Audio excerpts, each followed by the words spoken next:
Thank you so much for joining us and our wonderful panelists for the topic of allyship. And you know what? This is lunchtime, so I appreciate all of you for joining us. Thank you. I'm going to get into the topic in a moment. But what I would like to do, first of all, I am Maria from SRM, a cyber consultancy. And we are going to talk about the topic of allyship. We're going to talk about how it shows up, some definitions. We're going to look at some of the characteristics of allyship. But before we get into it, let's hand over to our amazing panelists. And if you could each introduce yourself for a moment, that would be wonderful. I'll start. Good afternoon, everyone. My name is Kim Coombs. I work for a company called ServiceNow. We're at stand D4 over there. We're an enterprise software company. I'm an HR director for the UK. I've been working in tech for around 30 years and been in the field of HR probably for about a similar amount of time. Nice to be here. Hello, my name's Hannah. I'm a back-end developer at Kraken Technologies. I've been working there for about a year. So Kraken Tech is part of Octopus Energy. It's kind of the tech platform that sits behind it. And I'm a career changer into tech. So before that, I was doing frontline healthcare. And then I did a course with Code First Girls, worked for somewhere else for a short while. But yeah, I've been in this role for about a year. Hi everyone, happy Black History Month. Why are we all looking so gloomy? My name is Abu. I work for an amazing company called Expedia. I'm a senior director and I look after what we call global inclusion. So everything outside of the US. So EMEA, so our big markets, EMEA, LATAM and APAC. And it's such a pleasure to be here. Thank you all very much. Now, just to let you know, we've got about 24 minutes together. And all going well, we will have a little bit of time at the end for you to ask your questions. So do have a think about what you might ask so that when we hand over to you, we've got some good ones. No pressure. Okay, so a question to all of you. Hands up, who has benefited from allyship?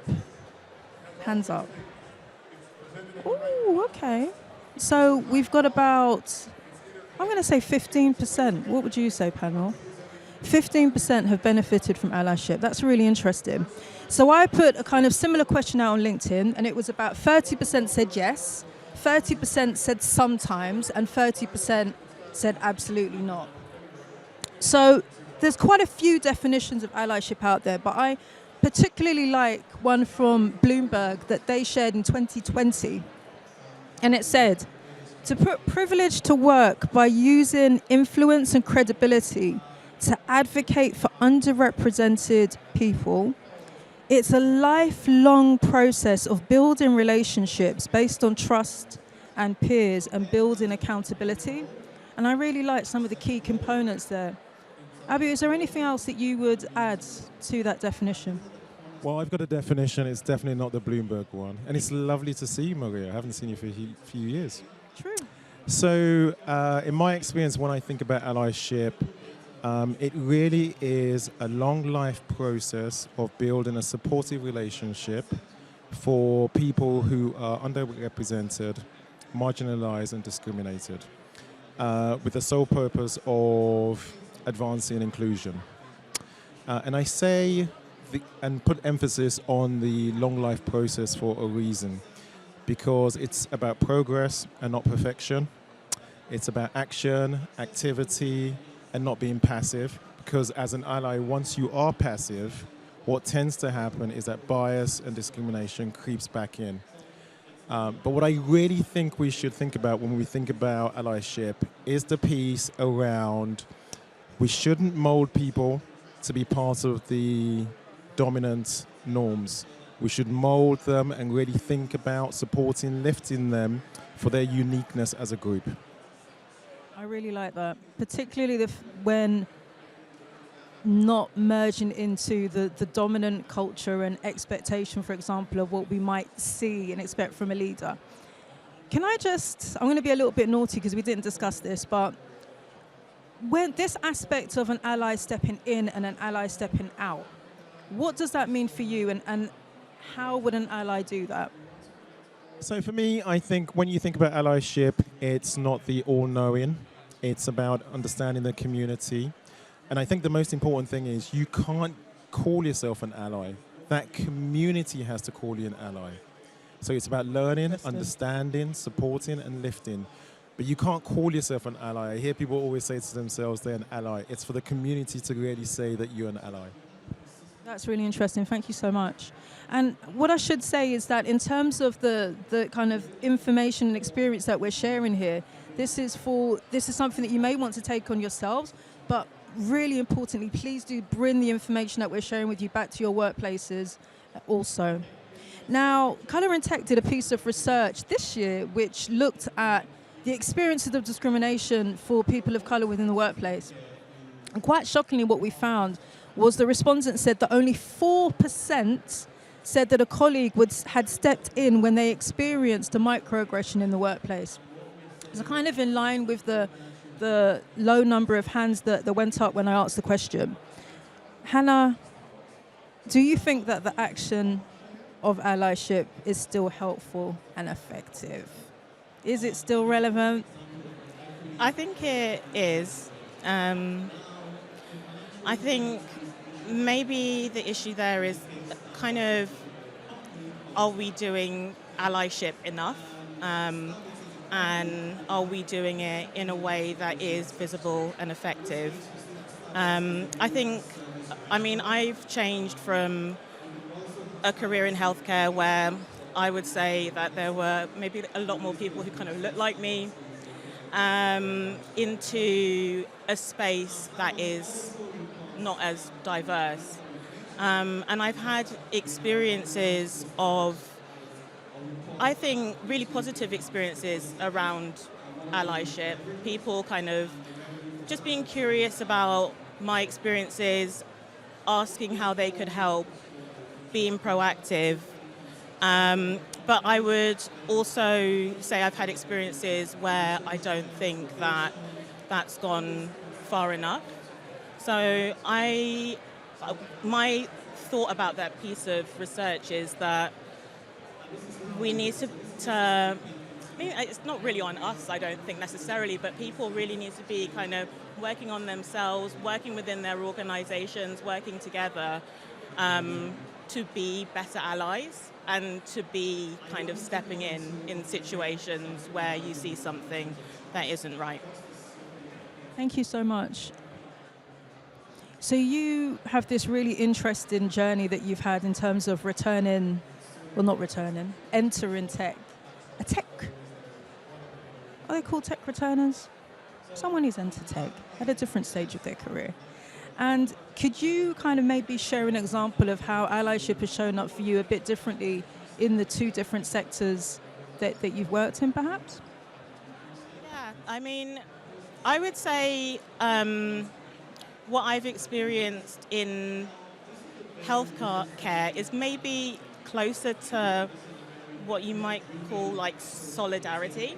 So it's kind of all of you working together. You might be in like a difficult situation. You might see things that aren't quite right. And it's really communicating with each other and working together to kind of advocate for changes that you want to see. I think being in a situation where, again, like I'm more of a minority, I think that allyship is having people who are more established, who, again, are able to take up maybe a little bit more space. Just taking time to listen to what it is that you need to say, and stepping aside and kind of making way in those situations for me to take up more space. So I think it does look slightly different, just because of the demographics. And I also think in terms of, I guess, recruiting more diversely and wanting to retain people and to help them grow their careers, I think allyship is going to be a big piece of that, because for a lot of people, when you enter a space, you might be the first or one of very few people who has a similar background or is similar to you. So having those connections with people, having people who really like advocate and support you is really, really important. Yeah. Thanks so much, Hannah. And I think you touched on some really important points there in your first response when you spoke about someone asking, not assuming how that allyship shows up in terms of the relationship that you would have with someone who needs to benefit from that support and solidarity, as you said. And then also active listening. Not just nodding, oh, yeah, and then resulting to type, that active listening. And thinking about the characteristics of an ally. Now, Kim, you may have seen this image that did the rounds on LinkedIn that I found really helpful, and it was called The Anatomy of an Ally, and it had different the eyes to be able to recognize what microaggressions really are, the ear to be able to hear those who don't feel that they have voice, that sort of thing. What for you is a key characteristic of an ally in the workplace? It's quite hard to focus on just one, I think, when I think about successful allyship. Individuals that are curious, I think they want to know, learn and understand about others, and that's something that's deep-rooted within them. Kind of coupled with compassion, right, where you're open to seeing different points of view and perspectives. And what that means is that, that individual will have a much stronger way of being able to build really effective relationships. They'll be good at building bridges and really kind of bringing different points of view to the table for discussion, for growth for others, because I think that's what I see in allyship working really well, is the ability to really bring different voices, different perspectives to the table in a way that perhaps wouldn't happen without their that central piece that they can play. So that's what I would kind of summarize. I could go on. But thank you so much for that. Would you be able to give, and it can be completely anonymized, or you may want to name check, but would you be able to give a specific example of how this has actually showed up or come about within your kind of workplace environment? I can certainly talk from my own personal experience of allyship and how that's kind of really been fundamental to me at certain points in my career. And I think the one that stands out for me was where I worked within tech, so this is within the current space that we're in, and it was really somebody who saw that there was an issue for women, and particularly women of colour, being able to progress their careers. They were in a senior position, they had a voice, they were at C-level, and really took the opportunity to use their platform to address the issue.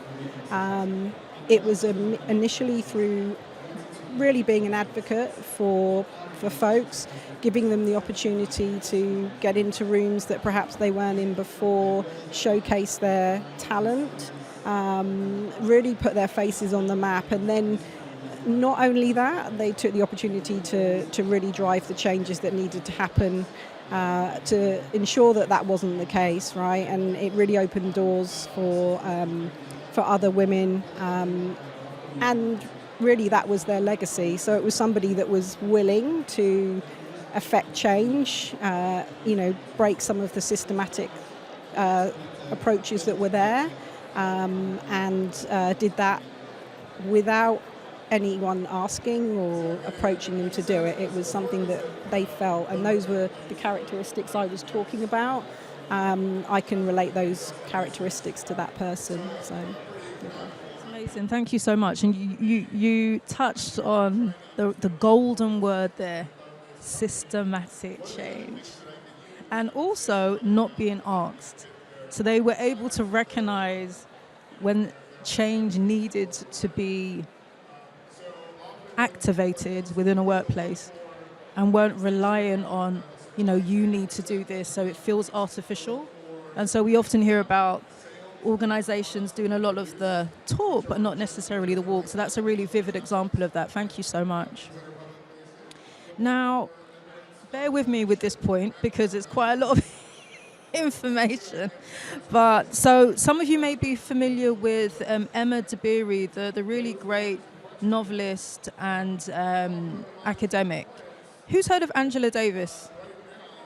Okay, icon, civil rights activist. Okay, now both of these women talk about allyship being about building movements. They talk about, Angela in particular has spoken about change coming from collective, people coming together, and that's been touched on with your response there, Kim. Now, something that really stood out to me from someone called Dr. Dwight Turner a few weeks ago on his book on supremacy, where he spoke about all of us being complicit in the systems that reinforce inequity. And my initial response was, not me, that's them. And so it was a really light bulb moment, you know, all of us being part of reinforcing systemic inequity. But if we are part of it, then we're also able to disrupt it as well in this collective, not necessarily as an individual, but as a collective. Look at this. Look at all of this. So I wondered what your thoughts were on that, and have you seen an example of that in practice? And that's to all of you. I can start. We have, and at Expedia, we're doing something with our networks, which we call the collective framework. It is a movement. There's power behind it. And I think it works. And I think that collective movement does work. But I just wanted to touch on something that Kim talked about as well. In terms of that example, we should not be, there should be no mistake. When you think about allyship, there's a thin line between allyship and sponsorship. And in the workplace, I've had a lot of people who have been allies to me. But allyship, as I said at the beginning, is a relationship. You have to give something too. So it's a 50-50. And if you want a senior C-suite executive to be an ally to you or sponsor you, you are going to have to perform and be part of that relationship as well. So just something for us to know, that it is a relationship and not a one-sided thing. As you've mentioned that, because I was thinking about this distinction between allyship and sponsorship, would you say they're the same? Is there a distinction? Very close. I think there's a thin line between both of them. I think the only difference is if you're a sponsor, you're really putting your career on the line for that individual. An ally, you can just do that out of goodwill. Perfect. Thank you so much. Hannah, Kim, your thoughts? Collective action. Yeah, I mean, I think that for me, it is kind of self-evident that there's very little that we can achieve as individuals.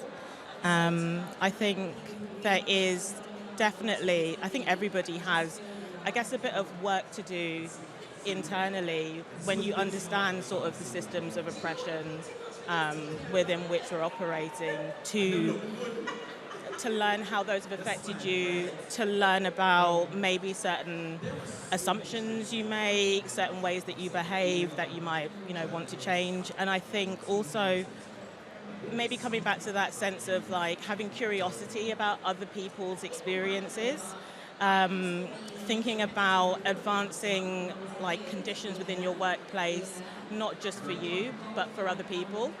And really, working together to understand different people's perspectives and therefore how you can improve things for everybody.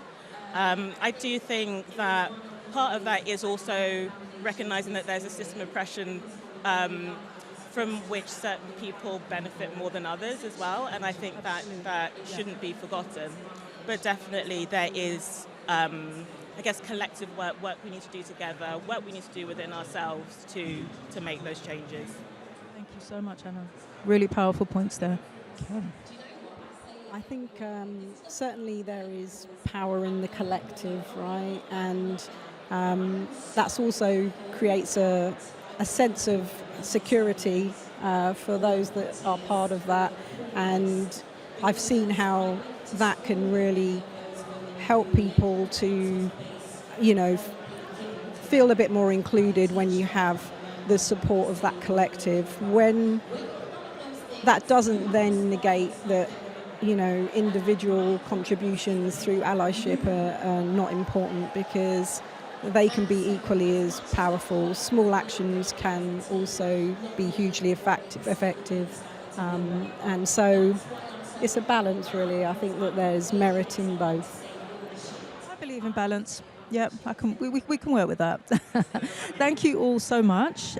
Any questions from the audience? I prepared you. Ooh, good. Mic to this person here, please. Third row from the front.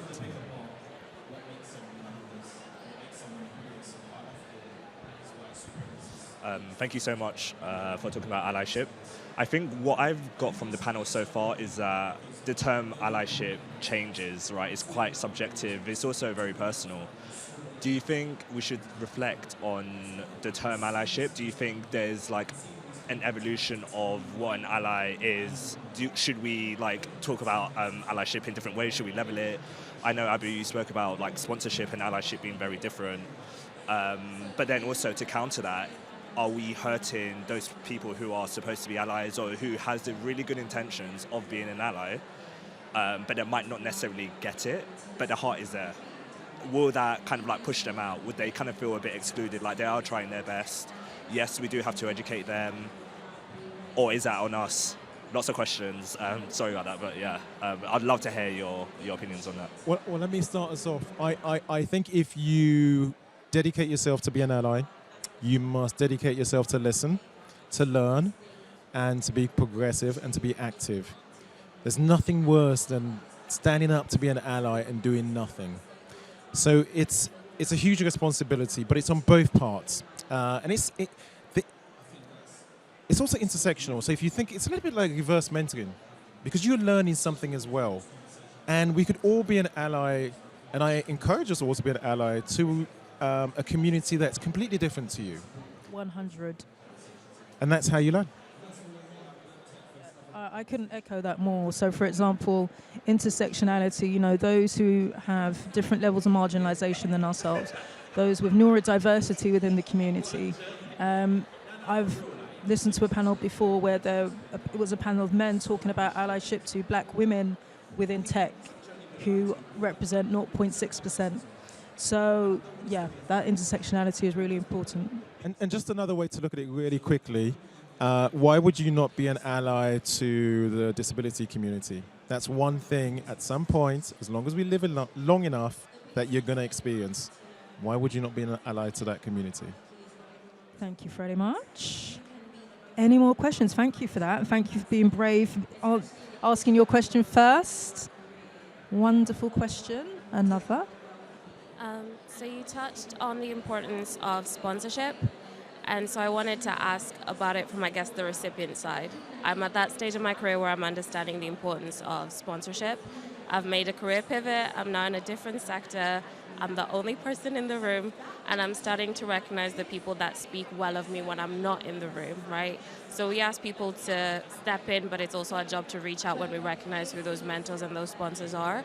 And now that I've done that, how do I start to put in the work so that I'm able to add benefit? Like, for example, the head of sales, I work in PMO. We won't see each other, but I know when I joined and I had that intro with him, he went to my manager and said, "You've hired the right person."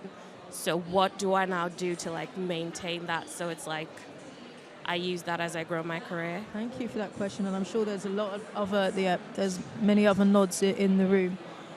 Who would, Hannah, Kim? Sorry, Abby, you've already spoken. No, that's fine. I think it's about really building the relationship, right? And it falls on both parties. You know that there is an opportunity there to leverage, their knowledge, their experience. You'll find generally that people are really open and willing to share what they know and to help you to progress. If that kind of indication is there, I think the next step is to demonstrate that you've kind of seen that there's that they are acting as an interested party in their career, and really ask for permission, if you like, to kind of have more of to make that more of a formal kind of arrangement. Ask for that, let's share in terms of how I'm progressing in my career, but equally, I'm here to learn, but I'm also would like to use it as an opportunity to give you more eyes on the ground, because there is always more that individual can learn, and they know as well that this is an opportunity for them. Thank you so much. Now we have time for one more question, ideally for Hannah, please. Balance and all that. Who would like to ask their question? One more. All right, so I have the mic, so I guess I'll just go. So thank you so much. I really enjoyed the conversation. My question is really about how can you realistically scale allyship? Because I find that in organizations you have pockets of allyship. It's not evenly spread across the organization. But then it feels like, or it sounds like, allyship is optional. You could choose to be an ally, or you could just sit on the fence. So how can we demand allyship from everyone in the organization so that it doesn't feel like there's a safety net here and then you're exposed here and there's a safety net here. So it's like, it feels like it's not everywhere. What would be your response to that? Thanks. Thank you for the question. I guess I have to take that. I think that it kind of has to come from a top-down approach. I think you need senior leaders who are interested in building a culture in their organization that's welcoming to all, who are proactive in seeking feedback about how diverse employees feel within their organizations, and encourage and show and implement ways in which people can learn how to be better allies, that they can enact that, and that they kind of track it, and they're really curious and interested to know that it works. I think that responsibility is on the people who have the power to make those changes across an organization, because I think you're right. I think that for a lot of people, our experiences in the workplace are you might end up in a team that's particularly supportive, or you might, have one or two people who are willing to listen, sponsor, stand up, for you. But I do think that there is a lot of work to be done in terms of making that a consistent thing across the organizations that we work for. Wonderful. Thank you so much. I'd only just add, let's put it as part of our objectives as well, and reward those good behaviours and stop rewarding bad ones. That is such a wonderful response. Thank you. Thank you all for your questions. It's been a real pleasure to have this conversation with you, and for you all to be part of this conversation as well. Thank you so much. We will be here for a little while longer if you do want to ask any questions that you weren't able to. Thanks.